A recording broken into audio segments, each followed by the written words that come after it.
Amit Shah deputy ప్రధాని కాబోతున్నారా? కేంద్ర cabinet పునర్వ్యవస్థీకరణలో సంచలనాలు ఉండబోతున్నాయా?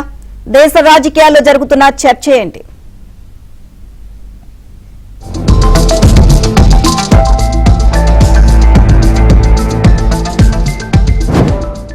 ఇక official number 2 Amit Shah, deputy ప్రధానిగా అమిత్ షా.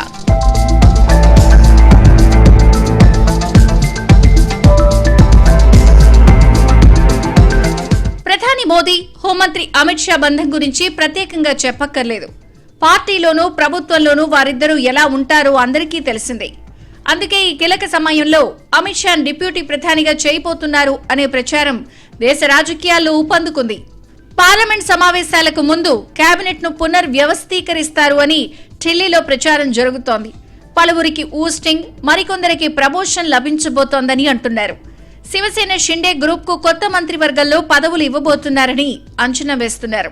ఆపరేషన్ టైగర్ అంటూ ఉద్ధవ్ను దెబ్బేసిన ఏక్నాథ్ షిండే కుమారుడు శ్రీకాంత్ షిండేకు కీలక పదవి దక్కబోతోందని అంటున్నారు. అలాగే సంజయ్ జాదవ్ కు బెర్త్ లభించనుందని అంటున్నారు. పంజాబ్ ఎన్నికలు జరగబోతున్న సమయంలో ఆప్ నుంచి బయటకొచ్చిన రాఘవ్ చద్దాకు కేంద్ర మంత్రి పదవి ఇవ్వాలని బీజేపీ నిర్ణయించినట్టు తెలుస్తోంది. మరోవైపు ధర్మేంద్ర ప్రధాన్, హర్దీప్ సింగ్ కు ఉద్వాసన పలకడం ఖాయంగా కనిపిస్తోంది. అలాగే మరికొందరి శాఖల్లో మార్పులు చేర్పులు చేయబోతున్నారు.